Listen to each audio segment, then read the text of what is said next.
quelqu'un passerait-il d'innombrables heures à pratiquer un certain sport, même après avoir été si fatigué qu'il peut à peine bouger?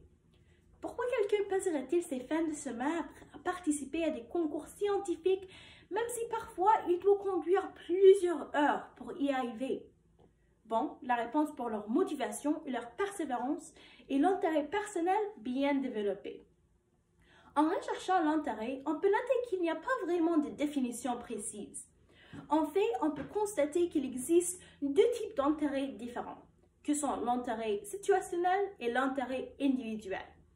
Quant à l'intérêt situationnel, c'est l'expérience momentanée d'une personne où il est captivé par quelque chose qu'il trouve intéressant et pense que ça mérite une exploration un peu plus approfondie. Cependant, l'intérêt individuel est une volonté ou une tendance persistante à se rengager avec quelque chose ou un sujet particulier au fil du temps. Ce type d'intérêt ressemble à un trait que les individus apportent avec eux d'un contexte à l'autre. Bien qu'il puisse sembler ici que l'intérêt situationnel n'est pas celui qu'on devrait poursuivre et que l'intérêt individuel est le type qui serait le plus bénéfique, il devient fascinant de savoir que la plupart des intérêts individuels sont en fait développés à partir des intérêts situationnels. En réalité, on peut dire qu'il y a trois facteurs qui contribuent au développement de l'intérêt: la connaissance, l'émotion positive et la valeur personnelle. À mesure que les gens en apprennent plus sur un sujet, ils deviennent plus qualifiés et bien informés, ce qui crée un effet positif car les personnes se sentent plus compétentes et qualifiées grâce à l'engagement des tâches.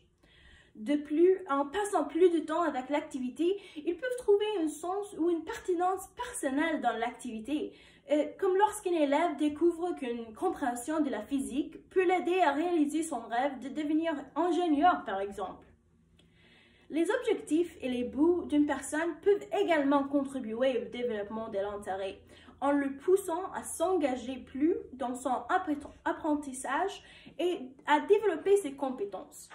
Cela nous amène à l'importance de l'intérêt. Étant un état cognitif, l'intérêt stimule notre pensée.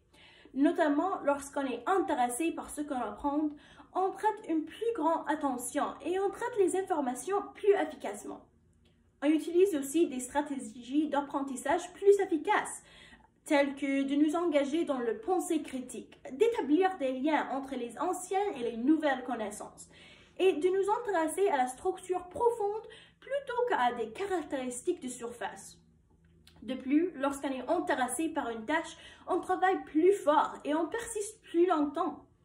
Alors, de toute évidence, comme on peut le voir, les intérêts personnels pourraient beaucoup influencer nos choix académiques et professionnels. Mais maintenant, qu'est-ce qu'on peut faire pour promouvoir l'intérêt? Il faut d'abord capturer l'intérêt de l'individu, puis le maintenir. Pour pouvoir le capturer, les individus doivent être exposés à une plus grande variété de sujets. C'est peut-être affirmer que les différentes personnes trouvent différentes choses intéressantes, mais la recherche suggère qu'il y a trois caractéristiques que les choses intéressantes partagent généralement: la nouveauté, la complexité et la compréhensibilité. Cela veut dire de nous exposer ou exposer aux autres des choses qu'on n'a jamais rencontrées avant, ou des aspects nouveaux, des choses familières, et d'adapter leur complexité afin que ces choses ne soient ni trop difficiles, ni trop faciles à comprendre. Alors, quand on arrive à la fin, il est clair que comme on est plus intéressé par un sujet, on devient des meilleurs apprenants dans ce sujet, ce qui donne plus de raisons pour lesquelles l'intérêt personnel devrait être promu et mis en œuvre plus souvent dans l'environnement éducatif et même l'environnement professionnel. De capturer l'intérêt, puis de le bien développer et le maintenir, peut avoir un impact important sur tout apprenant, jeune ou âgé, car il est facile d'attirer l'attention des gens. Ce qui compte, c'est d'attirer leur intérêt. Merci.